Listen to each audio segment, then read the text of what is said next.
tal? ¿Cómo andan? Bienvenidos a una nueva edición de Mesa Redonda de Debate, como siempre por TC Firmá para todo el sur de la provincia de Santa Fe. Mariano Carreras, buenas tardes, ¿qué tal? ¿Cómo andamos? ¿Cómo le va, Mauro? Un gusto compartir una semana más este programa que, como bien decías, alcanza a toda una región y busca tener de primera mano la voz de los protagonistas, poder pensar, poder analizar aquellas cosas que van sucediendo tanto en nación y en provincia y en la región, pero con su impacto en nuestra área de cobertura, en aquello que nos pasa cotidianamente y que obviamente define nuestras vidas. Uno de los temas de la semana, recordamos, estamos a jueves 18 de junio, porque está viendo la repetición a la noche, estamos a la tardecita de este día jueves. Tiene que ver con el brote de coronavirus en la localidad de Carreras, con 6 casos confirmados y otros tantos testeos que se están haciendo en Firmat, con 3 casos que dieron negativos, pero estaban haciendo más por estas horas. Otro caso en la región, más otros tantos casos que están realizando en la localidad de Carreras, producto de la cantidad de personas con las que estuvo en contacto el chofer de camión que viajó a Buenos Aires y que, bueno, estuvo en Nestlé, estuvo en un encuentro familiar, una de las personas contagiadas aquí en Firmat del domingo, el fin de semana. Bueno, veremos en qué termina desembocando todo esto. Lo cierto es que Carreras vuelve a fase 1, a lo que es el inicio de esta cuarentena ya por el 19-20 de marzo, con controles estrictos en la localidad de los ingresos, cosa que hasta el momento no se llevaba adelante. Y bueno, que se lleva a repensar mucho esto del cuidarse, ¿no? De no relajarse, de seguir respetando las cuestiones básicas. Vos mirá en Mendoza, tuvieron que dar marcha atrás con los encuentros familiares. ¿Por qué? Y porque se dio un pico de contagio. Y mirá, ¿por dónde se dio el pico? Por el pico, sí. Por compartir cerveza del Pico. De ahí surgió la cantidad de casos en la provincia de Mendoza.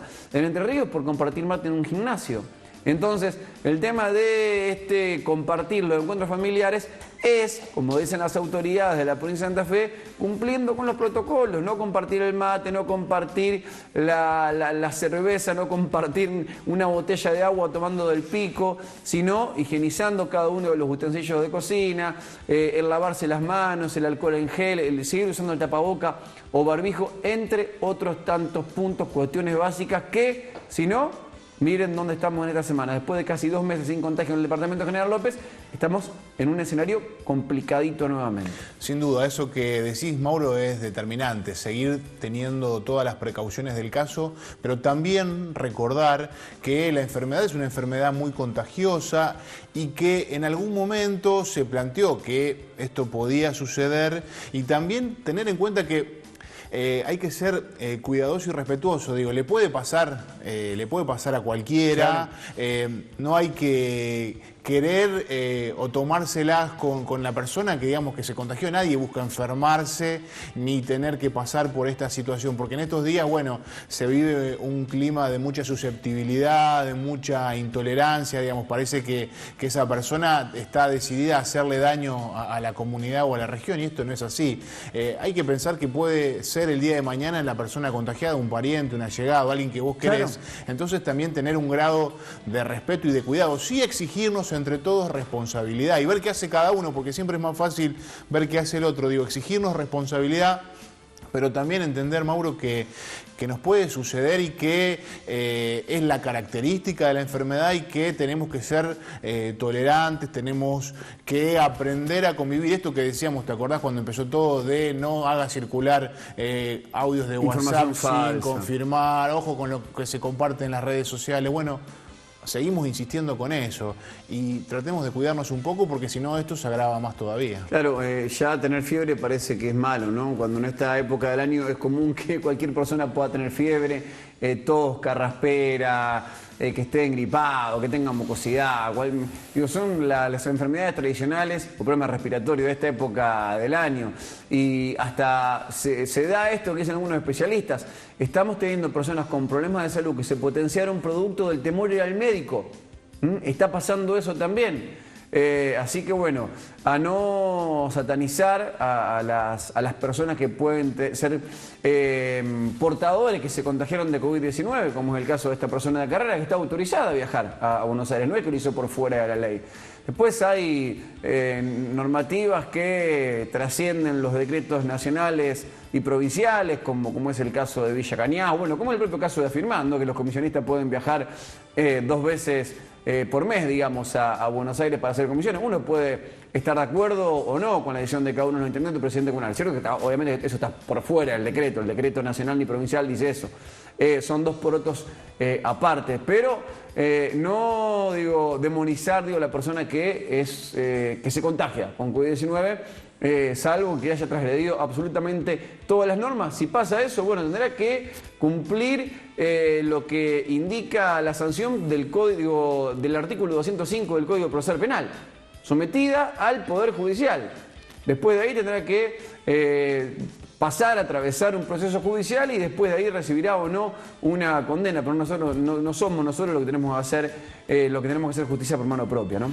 Pero no solo de COVID vive el hombre, para decirlo de alguna manera, y tampoco las noticias. Están pasando otras cosas en el país, otras cosas importantes, y nosotros también, Mauro, queremos tener una mirada y poder analizar esa situación. El tema Vicentín, ¿no?, que está instalado en la agenda a nivel nacional, pero que tiene que ver principalmente con una empresa nacida en la provincia de Santa Fe, que se desarrolló, se potenció y que está en boca de todos hace 2 semanas, cuando el presidente de la Nación, Alberto Fernández, anunció por un lado la intervención y por otro lado el envío al Congreso de un proyecto para expropiar la empresa Vicentín, en el marco de cuestiones raras que pasaron en el medio, que por eso invitamos a Raúl Moli Paulinovich, ingeniero agrónomo, para tratar de entender al menos parte de todo lo que está ocurriendo y también para que nos dé su punto de vista al respecto. Moli, ¿cómo estás? Gracias por venir. Gracias a ustedes, Mariano,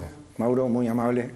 Bueno, un placer que estés aquí con nosotros, y uno de los puntos de partida es observar, analizar, tratar de desentrañar por qué una empresa que pasó de ser récord en facturación en el 2017 al 2018, entra en este escenario en el 2019, le dan créditos por doquier desde el Banco Nación, se supera los límites que podía otorgar el Banco Nación y ya sin ninguna garantía para poder pagar siguió percibiendo hasta fines de noviembre del año 2019.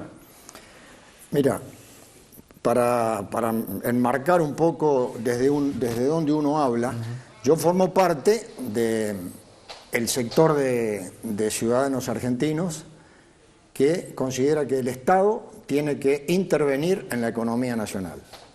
Hay otro sector que dice que el Estado tiene que dedicarse a puntualmente 3 o 4 cositas.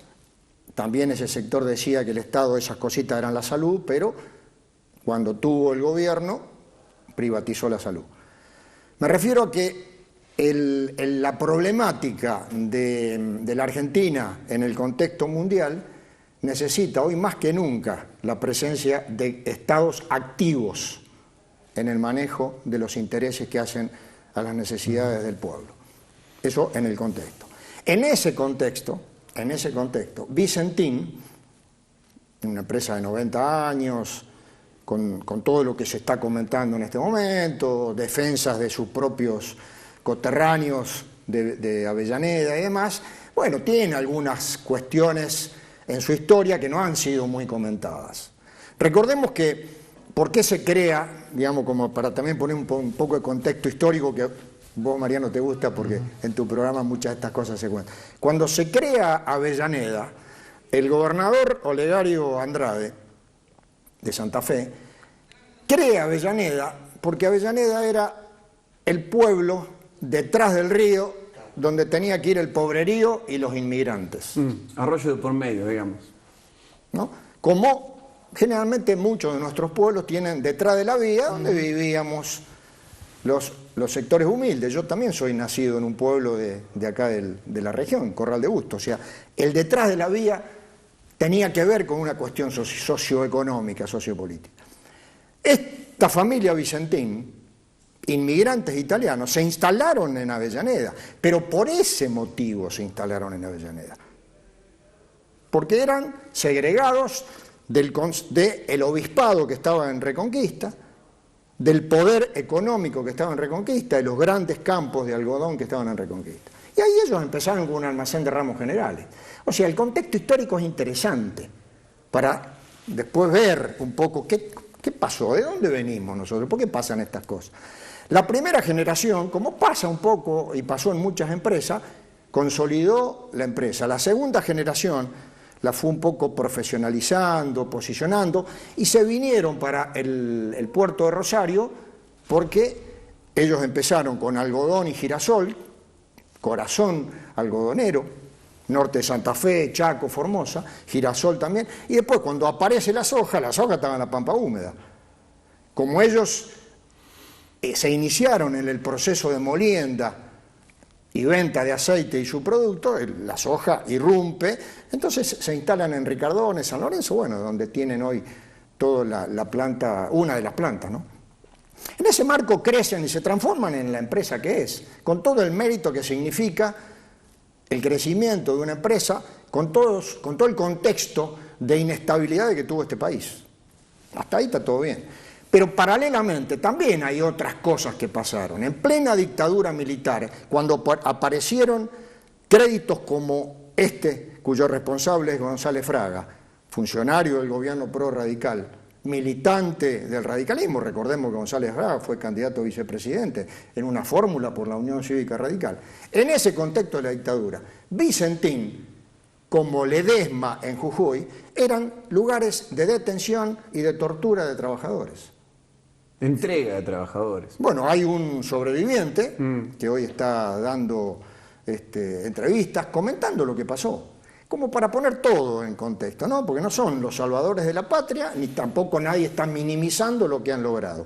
En ese marco tuvieron un crecimiento exponencial muy interesante, pero coincide con que en los últimos 4 años ha habido cosas que con mucha prolijidad el licenciado Lozano, que es integrante de Claudio Lozano. También le condonaron deuda, la dictadura militar, estaba Felipe Domingo Cavallo en 1982. Se nacionalizaron estatizaron la deuda, nacionalizaron. ¿Cómo? No solamente con Vicentín, sino con otras muchas empresas nacionales. En ese marco, bueno, aparece esto, que tiene un sinnúmero de irregularidades, pero donde los grandes damnificados son los trabajadores por un lado, 7.000 trabajadores directos, más 3.000 más que hacen a 10.000 en su masa crítica, más casi 2.000 productores. Cooperativas, acopios, la AFIP, el Banco Nación, o sea, bancos internacionales. El paquete de deuda que algunos llaman estafa, esto lo decidirá la intervención, bueno, genera una pregunta, ¿qué pasó acá? No es para movilizarse en defensa de Vicentín.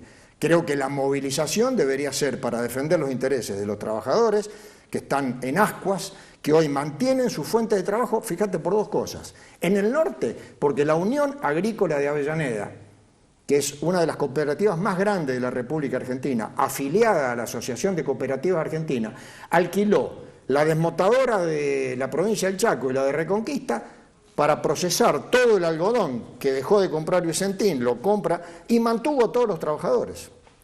Pero eso se termina. Cuando se termina, ¿quién va a pagar los sueldos? Primera pregunta. Lo mismo pasó con la planta, o pasa con la planta de acá de Ricardona y San Lorenzo.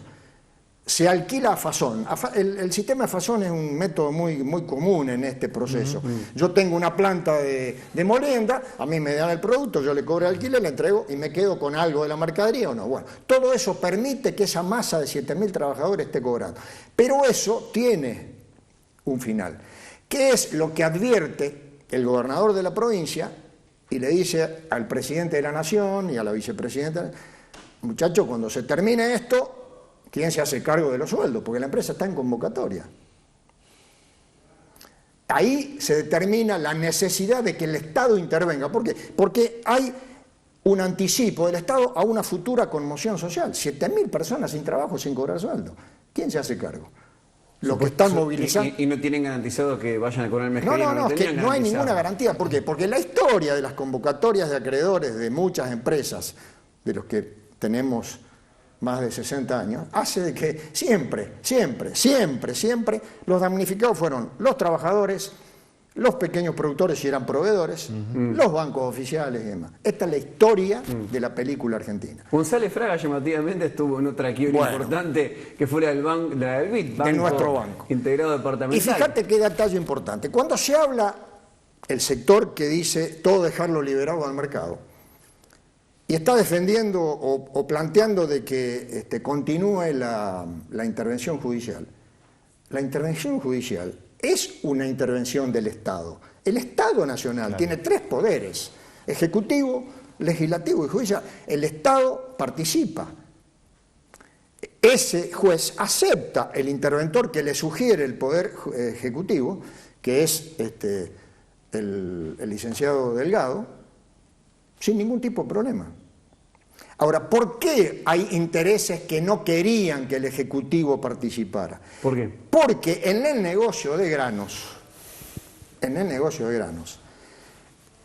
esta y otras empresas tienen lo que se llama sobrefacturación y subfacturación. Cuando yo sobrefacturo es que quiero cobrar un peso más de la factura real por un determinado motivo. Cuando subfacturo, quiero cobrar o mostrar un peso menos que lo que es realmente menos por un determinado motivo. Esos motivos juegan en función de tipo de cambio, procesos de presión hacia el ejecutivo de turno, como para lograr o algún crédito o alguna dádiva especial, y aquí viene algo muy importante, que es el manejo de los negocios con Paraguay. ¿Cómo funciona el negocio de granos en la Argentina con Paraguay? Paraguay irrumpe en el negocio de la soja después que la Argentina. Por lo tanto, los suelos paraguayos, que son todos de monte, tienen la particularidad de ser más ricos en nutrientes. La soja paraguaya es mucho más rica en proteínas que la soja de la República Argentina. Se trae soja paraguaya para mezclar con la soja argentina, un mecanismo habitual, para equilibrar la proteína y la grasa, que se llama Profat, que es lo que nos piden en el mercado mundial. Si yo no llego a ese Profat, tengo que pagar una multa. Argentina hoy está pagando multas, porque hay un deterioro de los suelos por efecto del monocultivo. Entonces, se generan empresas en Paraguay, Vicentín Paraguaya. Y la Vicentín Paraguaya puede generar una exportación de Paraguay de X toneladas de soja que la embarcan en Ricardones y no paga impuestos en Argentina. Claro. El interventor, eso lo va a poner en evidencia. Si no existiese un interventor puesto por el Poder Ejecutivo, como pasó con muchas convocatorias de acreedores, esto pasa y se diluye, puede terminar en quiebra y no cobra nadie, que es un poco la otra consecuencia de no haber intervenido el Poder Ejecutivo. La intervención del Poder Ejecutivo, conjuntamente con el Poder Judicial, que conforman el Estado Nacional, acá no hay ningún extraterrestre que se está metiendo, es simplemente para proteger el interés de los trabajadores y el interés de que la mayoría de los acreedores cobre. Y en esa mayoría hay casi 2.000 productores agropecuarios, cooperativas más, que la tenemos en el barrio, ¿no? Está claro, está ahí. ¿Por qué ante un escenario muy visible, muy palpable, después lo definirá el Poder Judicial, ¿no? Al menos de una terrible fuga de capitales, de un vaciamiento terrible, ¿no? Que se habla de unos 100.000 millones de pesos aproximadamente. Los productores agropecuarios, las entidades agrarias, en lugar de defender a los productores que pueden ser, perjudicados, los mismos productores perjudicados, en vez de defender la intervención del Estado, salen a apoyar a Vicentín, que en un principio es quien realiza esta maniobra defraudatoria. Bueno. No lo entiendo, la verdad, no lo entiendo. Hay que entender también un poco el contexto histórico. Hay una memoria activa fresca, porque no hace mucho que pasó. 125. Exactamente. Y aquí uno tiene que ser honesto y franco con reconocer errores propios. Creo yo que este planteo de anticiparse a un problema tuvo un efecto comunicacional equivocado y hay hoy un efecto comunicacional mucho más equivocado en cuanto a no empezar a explicar, pero no que sea el presidente de la nación, interlocutores que tengan que ver con los intereses. O sea, tiene que haber un par de los productores, tiene que haber un par de las cooperativas que estén identificados con este proceso. Porque te voy a contar algo. Un productor al que yo conozco, que está dentro, me dice, yo no quiero saber nada con el Estado. Entonces mi pregunta es, ante la quiebra y el Estado, ahí sí me quedo con el Estado. Claro. Entonces, utilizando una vieja frase de un pensador argentino famoso, reconocido por mucha gente. ¿Arturo Jauretche? No. No, otro, era general de la Nación, creador de un movimiento político histórico. La víscera más sensible es el bolsillo. Claro.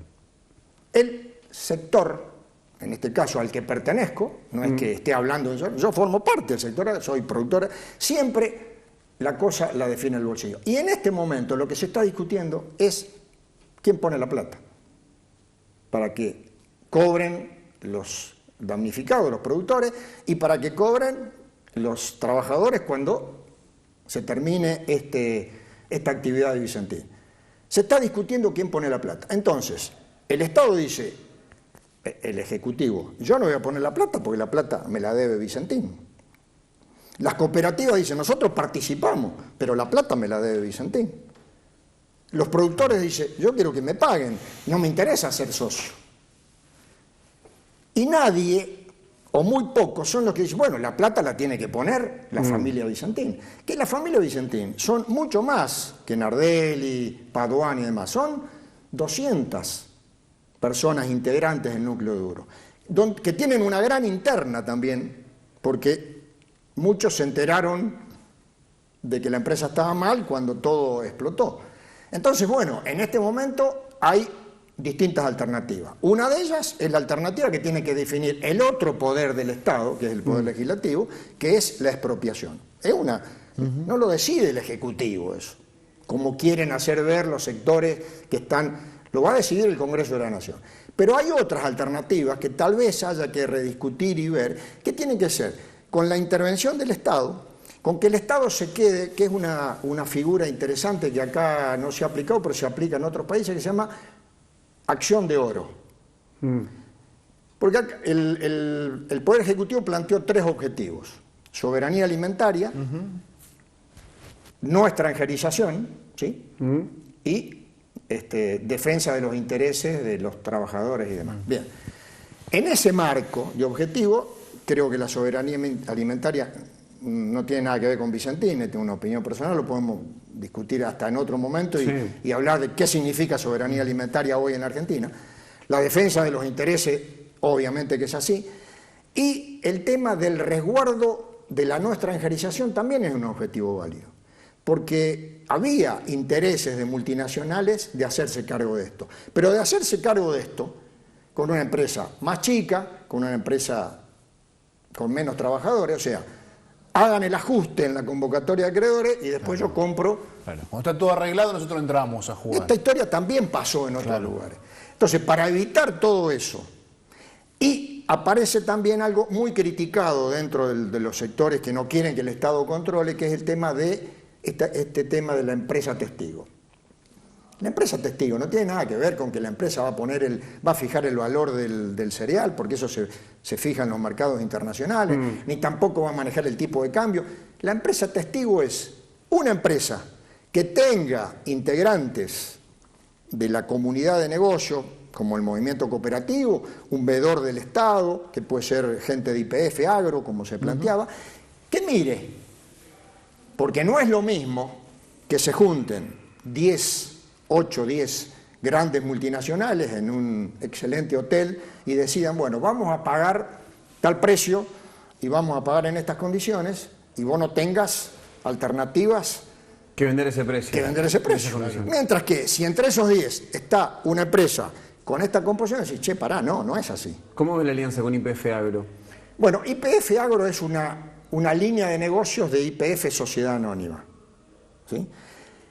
Acá aparecen variables interesantes que las cooperativas les interesa mucho, y YPF Agro también, que es el tema que aquí sí tiene que ver, y yo incorporaría la palabra soberanía, que es la posesión de los puertos, que nosotros los perdimos todos durante la privatización de los 10 años de Menem.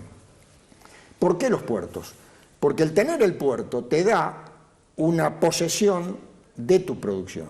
Yo, por ejemplo, soy integrante de Agricultores Federados Argentinos que no tiene puerto. En plena cosecha de soja, y esto lo puede, si me están escuchando muchos productores de la zona, lo van a entender. En plena cosecha de soja, agricultores, como no tiene puerto, tiene que pedir cupos en determinados lugares. Ese cupo cuesta. Y si le pide un cupo a Cargill ¿qué va a hacer Cargill? Primero lo mío y ustedes van al último. Entonces, muchas veces pasó que en plena cosecha de soja, AFA no tiene cupos y muchos productores deciden venderle a otros porque sí tienen cupos. El tener puerto elimina esa dependencia del poder de la empresa grande. YPF, que tiene un modelo de negocio en donde entrega insumos, combustible, hoy está haciendo una promoción de gasoil muy barato por la necesidad de vender, agroquímico y semilla, recibe cereal. Ese cereal no tiene dónde llevarlo, tiene que también pedirle cupo a Cargill, a Dreyfus, a Bunge, a todas las empresas. De esta manera, con Vicentín, sociedad anónima, donde YPF Agro se asocia, tiene puerto propio y tiene lugar donde depositar su propia producción. En ese marco, creo que está el gran interés de que participen otros jugadores, además de el Poder Ejecutivo, digamos, con un único veedor. Ampliar, que es un poco lo que propone Contingiani. Que participe la provincia también. Sí, no, ni hablar. Pero la provincia de per se va a participar, porque también es acreedora. La empresa le debe ingresos brutos, le debe a la FIP, le debe a los camioneros, o sea, si uno se pone a ver la convocatoria de acreedores, le debe al desratizador. Claro.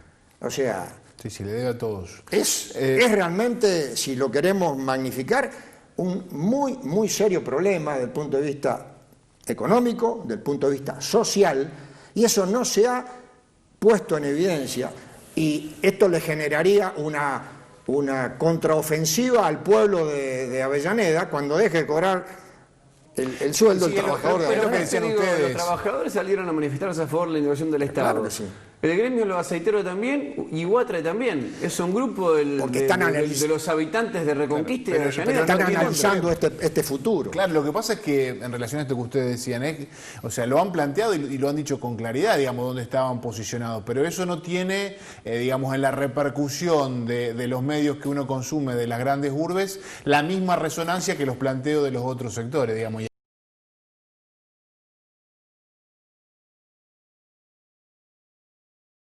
Y ahí es donde se termina perdiendo. ¿Es así? La última, digamos, antes de cerrar el bloque, ¿cómo ves o cómo te parece que, digamos, debería cerrarse este proceso en lo que hace a pensar una posible nueva conducción de la empresa? ¿Cómo debería armarse? Acá hay una cuestión de confianza. El negocio cerealero en el mundo es un negocio de confianza. El productor agropecuario no le pone precio a su producción y se lo entrega a un tercero, que puede ser una cooperativa o un acopiador.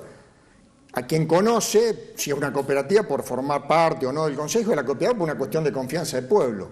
En ese marco de confianza, hoy la confianza no la tiene ya más Vicentín, claro, pero tampoco la tiene el Estado, per se, por muchísimas otras cosas que el Estado ha sido desprolijo. Claro, o sea, son dos lugares donde el productor no iría a poner sus granos. Ahora, el Estado participando en una estructura, una sociedad anónima, donde la gestión la manejen profesionales del movimiento cooperativo, de YPF Agro, u otros profesionales de algunos sectores, también ligados tal vez a algunas otras empresas que tengan que ver con el tema, no habría ningún problema. Me parece que esa es la figura, donde el Estado Nacional puede tener su representante, la provincia puede tener su representante, como observadores, como integrantes, accionistas de cualquier sociedad anónima. Hoy Vicentín tiene muchísimos accionistas. Por supuesto que nunca el poder de decisión lo va a tener la dirección de Vicentín tal como está hoy. Tal vez pueden muchos accionistas de Vicentín hoy continuar, no hay ningún problema, pero la conducción, el poder de decisión y esta amplitud en cuanto a quienes tienen que participar, las cooperativas, el Estado provincial, el Estado nacional y otros accionistas, me parecería que sería la figura interesante. Y sí, el Estado nacional reservarse esa acción de oro, ¿para qué? Para que cuando el directorio decida por esas cuestiones venderle la empresa a un poder económico extranjero, esa acción de oro se niegue. Resguardar la estructura de nacionalismo, si usamos una palabra grandilocuente, para que esa empresa no se extranjerice. Moli, gracias por visitarnos, es un placer. Gracias a ustedes. Raúl Moli Paulinovich, en mesa. Te damos una pausa comercial y en minutos seguimos con más.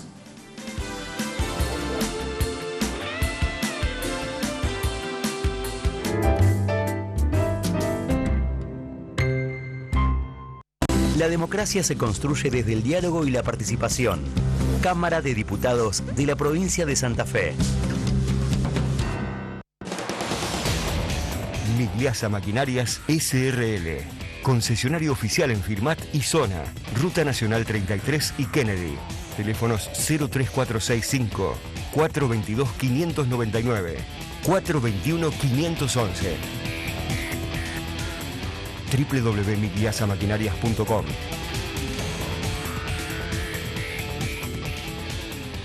Migliasa Maquinarias S.R.L.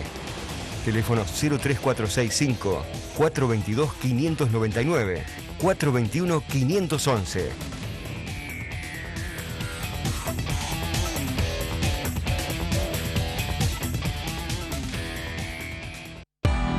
En Cooperación Seguros, brindamos soluciones integrales para garantizar protección y seguridad a través de coberturas adaptables a cada necesidad.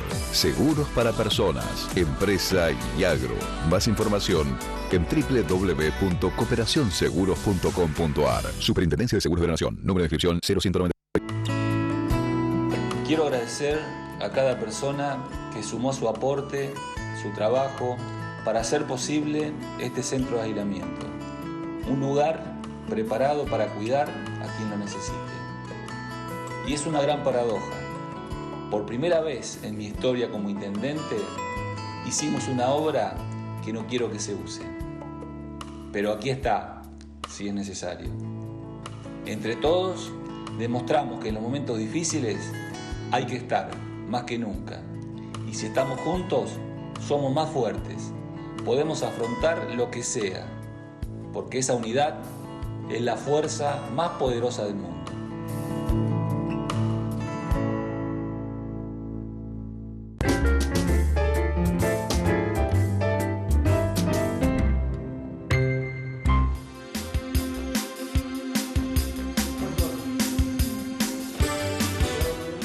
Seguimos en Mesa Redonda Debate y con esta metodología que comenzamos a implementar en medio de la pandemia del COVID-19, Mariano, que tiene que ver con las videollamadas. Exactamente, y vamos a viajar a la ciudad de Rosario porque hubo novedades importantes en los últimos días. Digo, en medio de tanto movimiento, de tanta vorágine de hechos, hay una nueva ley para los inquilinos y una persona que viene trabajando mucho en ese tema es el responsable de la Concejalía Popular de Rosario, Nire Roldán. Con él vamos a dialogar para conocer en detalle de qué se trata esta ley y cuáles son los nuevos beneficios que van a tener a partir de ahora los inquilinos. Nire, ¿qué tal? ¿Cómo te va? Un gusto, Mariano. ¿Cómo estás vos y cómo están todos ustedes allí en mi ciudad natal? Es un gusto hablar con ustedes. Bueno, gracias por recibirnos y queríamos charlar con vos porque sos un luchador incansable de este tema, de esta ley que finalmente fue sancionada hace pocos días en la República Argentina por el Congreso de la Nación. Contanos primero, en términos generales, cuáles son las buenas nuevas que surgen a partir de esta normativa. Bueno, la primera es que 9 millones de inquilinos en la República Argentina tienen la posibilidad por primera vez de tener una ley que surge desde las bases, desde las organizaciones de inquilinos de todo el país. Nosotros como Concejalía Popular y el Frente Nacional de Inquilinos consolidamos que el contrato de alquiler pase de 2 a 3 años. Eso le da mucha estabilidad a los inquilinos, una tranquilidad. En segundo lugar, que el ajuste de los alquileres se realice en forma anual. Hoy es habitual que un contrato de alquiler se ajuste en forma semestral, cuatrimestral y algunas otras modalidades que se implementan en todo el país. Se plantea aumentar la cantidad y la posibilidad de formas de garantía para acceder a un contrato de alquiler. Cualquier persona que tenga que alquilar en cualquier ciudad del país sabe perfectamente que es una traba muy importante y el costo que eso significa para ingresar a un inmueble, a un departamento, para poder tener una vida digna, hoy significa un gasto importantísimo y las garantías son casi inaccesibles. Entonces, en ese marco se amplió a 5 posibilidades, el inquilino va a poder ofrecer 2 de ellas, un recibo de sueldo, certificación de ingresos, un seguro cooperativo de caución, puede ofrecer la garantía propietaria como históricamente lo hizo, o una fianza de tipo bancario que también se utilizan formalmente. Esto es un menú muy importante y le da una tranquilidad a los inquilinos para ingresar. Se sabe claramente qué cosas tiene que pagar el propietario y cuál es el inquilino. En este caso, las expensas extraordinarias deben estar claramente delimitadas de las ordinarias, y siempre se sabe que el propietario paga las extraordinarias, las ordinarias el inquilino. Eso no estaba sucediendo en la práctica, tampoco los impuestos inherentes a la propiedad, aquellos que, como el API y algunos otros, que le hacen pagar a los inquilinos sistemáticamente a lo largo y ancho del país. Además va a haber una inscripción en AFIP, lo que permite la creación de registros de contratos de alquiler en todo el país. Vamos a poder saber cuántos son los inquilinos en la República Argentina en forma cierta, si son 9, si son 10, si son 8. Hoy no hay certezas porque no existen registros de contratos de alquiler. Además, en muchas ciudades del país entre el 40, el 50, el 60% de los contratos están en negro, o por lo menos los montos dibujados, una parte formales para pagar IVA, otros no. Eso se va a terminar. Entendemos que eso solo favorece la especulación inmobiliaria y perjudica a muchísima gente. Por otro lado, se va a crear un programa nacional de alquiler social que va a permitir dar una respuesta muy fuerte a los estudiantes, a los jubilados, a las personas que no pueden acceder a un alquiler digno. Todas estas cosas son herramientas que favorecen la calidad de vida de millones de personas, y son tan importantes que esta es la 4ª vez en la historia que una ley de características nacionales reforma el Código Civil de la República Argentina, civil y comercial, y garantiza avances muy claros para millones de inquilinos.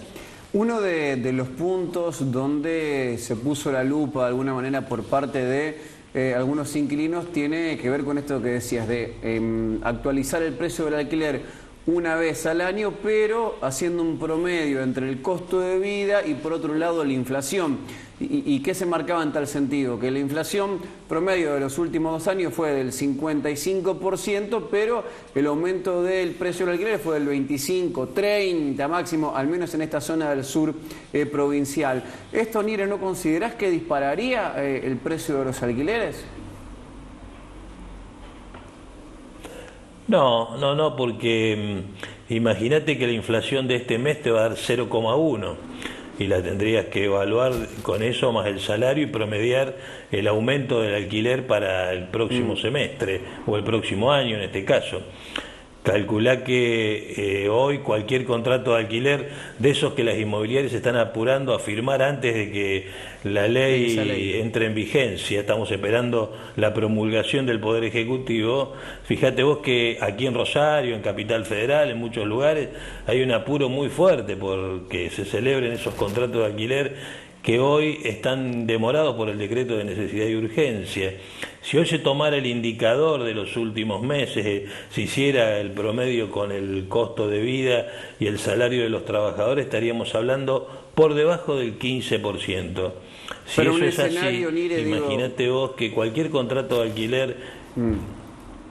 pero son escenarios hipotéticos. Claramente el objetivo de la ley era frenar esto que estaba pasando en los últimos casi 34 años desde la última sanción de la ley, que el inquilino, si uno analizara en términos estadísticos lo que pasó en estos años, desde la modificación del 85 a la fecha, en términos lineales podemos decir que antes un trabajador pagaba el 21% de su salario en alquiler. Hoy está pagando arriba del 50, 60, depende qué tipo de inmueble está alquilando. Pero el núcleo familiar, en la práctica, en la mayoría de las familias, no puede pagar eso que tiene. Si nosotros promediamos y hacemos que el ajuste lo establezca el Estado, sea un dato único, una vez por año, hoy por hoy, si ese número está tomado en términos reales, tendríamos que decir va a ir muy por debajo de los valores que normalmente el mercado utiliza.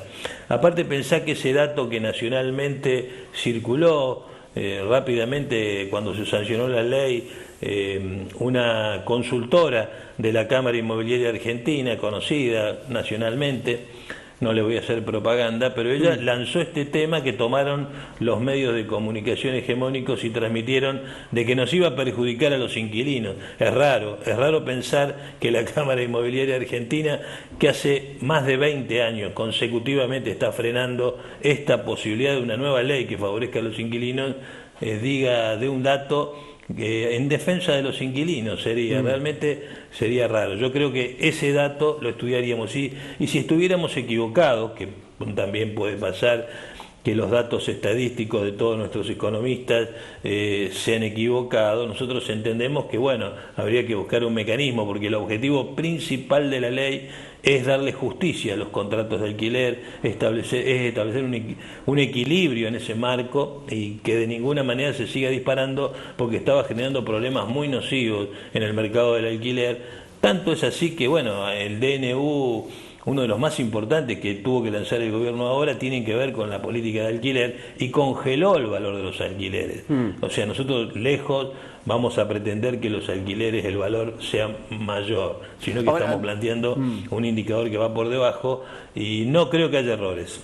Esto de extender y de garantizarle 3 años de contrato al inquilino y que sea el inquilino el que pueda disolver eso y no el locador, y pagar un mes solo de adelanto por los 3 años, no un mes por año, y eso que sigue indexado también es uno de los puntos a destacar de la ley que se aprobó en el Congreso.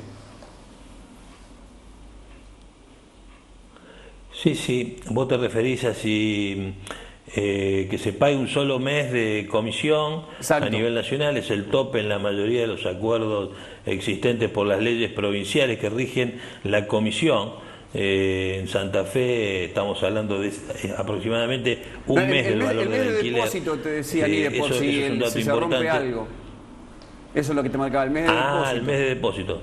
El mes de depósito sí, va a ser un tope. El mes de depósito va a ser un mes y se devuelve en el mismo valor al final del contrato, en el mismo valor real. Estamos hablando, había distintas modalidades de hacer esto, pero a nosotros nos pareció correcto que se cobre un mes, un 36 de la duración total del contrato, y se devuelva en el último año al valor del último mes, del mes 36, si es que el ajuste genere una diferencia de valor en los términos actuales, que no se desvalorice, queremos decir, ese monto, porque si no, lo que pasaba con ese dinero es que se utiliza especulando y posteriormente se le plantean exigencias al inquilino para la devolución de ese depósito, siempre por situaciones que son bastante complicadas en los departamentos, en las ciudades más importantes del país. Sabemos que esto no pasa en todo el país, sino que pasa en los lugares donde la especulación inmobiliaria tiene un indicador muy alto. Muchas veces en ciudades más pequeñas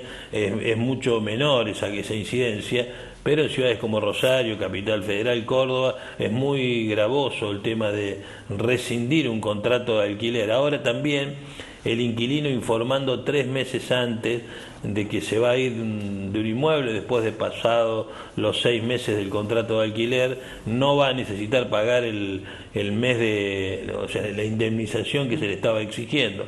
Esto también es importante porque permite, si existen algún desajuste salarial, pérdidas de ingresos, etcétera, va a poder irse del inmueble y no como ahora, que ni siquiera podía irse y terminaban en endeudamientos cada vez más grandes. Además, 60 días antes de finalizar el contrato va a haber una concertación de actores entre el propietario, el inquilino, el intermediario, si es que existiese, y se busca la renovación o no de ese contrato. Esto también creo yo que es un avance muy importante de la ley, y registrar los contratos centralmente es importante porque ante cualquier problema, ante cualquier judicialización es necesario tener el contrato formalizado, y esto va a evitar y va a generar que no haya tantos inmuebles que no se sabe qué sucede, quién los tiene, quién los administra, quiénes son los propietarios. Este tipo de cosas es muy loco porque vos pensás que existe un registro para una motocicleta, o sea, un registro de motos, un registro de cualquier cosa mueble de valor más o menos importante, y un contrato de alquiler en la Argentina no estaba registrado, donde viven personas, donde hay muchísimas situaciones que son importantes. Esto va a atacar decididamente la especulación inmobiliaria, que creo yo llevó a que se haga un negocio del alquiler, cuando en realidad se trata en todo caso de un ahorro propositivo de aquellas familias, aquellas personas que tienen 1, 2, 3 inmuebles y los alquilan como forma de ahorro y poder tener el desarrollo de sus familiares. De ninguna manera tiene que pasar que haya personas que tienen 600, 700 inmuebles, inciden en el negocio y perjudican la vivienda digna de muchísimas personas. La vivienda es un derecho, la vivienda no puede ser un negocio, de eso se trata esta ley, apunta a eso. Seguramente no nos va a resolver todos los problemas que tiene un contrato de alquiler, pero muchos de los que tienen que ver con la condición de vida de la gente lo va a resolver. Nire, ¿cuál fue el camino para llegar a esta ley? Porque quienes venimos siguiendo tu trabajo y tu lucha sabemos que esto no ha sido sencillo, que esta ley quedó en la puerta del Congreso o con media sanción. Recordanos un poco todo el proceso hasta llegar, digamos, a este tiempo donde ya la ley existe y se abren un montón de posibilidades como estás enumerando. Y nosotros tenemos una historia bastante larga aquí en Rosario sobre el tema del alquiler, pero centralmente a nivel nacional, allá por el año 2003, 2004, impulsamos una ley con Marta Maffei, quedó en la puerta, tuvimos una audiencia pública muy importante en el Congreso de la Nación y nunca pudimos hacer que tuviera tratamiento en el recinto. Después, posteriormente, armamos una organización nacional, la Concejalía Popular en Rosario y otras tantas organizaciones nacionales de distintos lugares, de distintas provincias del país.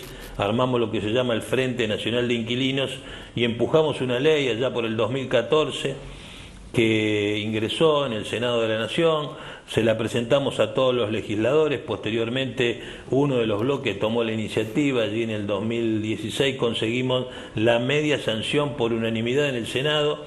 Posteriormente pasó a diputados y allí el gobierno de Mauricio Macri con sus legisladores frenó el tratamiento durante mucho tiempo. En el año 2018 perdió estado parlamentario, representamos la ley nuevamente en diputados con todos los bloques y allí también el mismísimo presidente Macri habló de la necesidad de una nueva ley nacional de alquileres, visto los problemas que daban todas las encuestas de que había problemas muy importantes de alquiler, y nosotros conseguimos la media sanción en diputados en el año noviembre del 2019 con un voto unánime de todos los legisladores. Esto fue un hecho muy importante, con muchísima concertación, con organizaciones inmobiliarias, con colegios de abogados de todo el país, con especialistas en la temática del alquiler, con legisladores, con organizaciones sociales, y ese acompañamiento hizo que se pusiera en agenda desde hace bastante tiempo y conseguimos, después de un largo batallar en el Senado de la Nación, que el jueves pasado, el jueves 11, que para nosotros es un día histórico, ya que hay solo 4 antecedentes históricos importantes: Irigoyen, Perón, Ilia y Alfonsín, de leyes que modifiquen estructuralmente el contrato de alquiler. Así que estamos muy contentos de que el Senado de la Nación haya sancionado la ley. A la hora de reglamentarla, el Gobierno Nacional no puede modificar el espíritu de la norma que salió del Congreso. Digo, por un lado eso, y por otro lado, ¿cuándo pensás que va a entrar en vigencia? Estamos discutiendo aspectos de la reglamentación, hay toda una parte muy dispositiva de la ley que tiene que ver con toda la herramienta vinculada al alquiler social y a los dispositivos de mediación que entendemos deben ser gratuitos o muy accesibles para todo el mundo, y estamos trabajando en eso. Entendemos que no más del mes en curso o el mes que viene tenemos que tener definitivamente la promulgación de la ley. Si bien se habla de 10 días hábiles. Entendemos que rápidamente vamos a tener esa promulgación. Hay una necesidad importante. Sabemos que en el marco del decreto de necesidad y urgencia es un paraguas muy importante que protege a los inquilinos. O sea, hasta el 1 de octubre habría como un tiempo de lectura y de interpretación de la ley que estamos charlando con representantes de los colegios de corredores inmobiliarios también de todo el país, con aquellos que son, a nuestro entender, serios, que podemos discutir sobre tener miradas distintas sobre algunas cuestiones, pero que coincidimos en que es necesario un contrato digno, justo, que sea justo para todas las partes y que podamos entre todos llevar adelante una política de vivienda en alquiler muy sólida que acompañe un proceso nacional de construcción de vivienda pública y que permita el acceso a mayor cantidad de gente a una vivienda digna. O sea, en eso estamos trabajando. Entiendo que hay un proceso muy bueno, muy virtuoso, a pesar de que estamos en un tiempo, así como estamos hoy dialogando, en cuarentena, que es muy difícil, que no hay contactos muy físicos y no hay trabajos directos para poder realizar con mucha gente, pero bueno, estamos haciendo todo lo posible y estamos realmente contentos con lo que se está consiguiendo, porque hay avances en todo el país, en crear herramientas en cada una de las provincias, crear en cada una de las ciudades dispositivos locales que permitan favorecer un contrato de alquiler. Entendamos que tiene que haber vivienda digna por un lado, tiene que haber muchas personas con techo. Hablamos de que quedémonos en casa y hay muchísima gente que no tiene casa para vivir con tranquilidad. De eso estamos hablando y estamos muy contentos con el proceso que hoy estamos viviendo. Nire, muchas gracias por tu tiempo. Bueno, seguramente en algún momento, cuando esta situación se revierta, podremos tenerte aquí en el estudio y también estar visitando una ciudad a la cual sabemos que eres mucho porque tiene que ver con tus raíces. Por supuesto que sí. Un saludo a toda la gente de Firmal, muchísimos luchadores que hay allí y gente amiga que uno tiene en el corazón.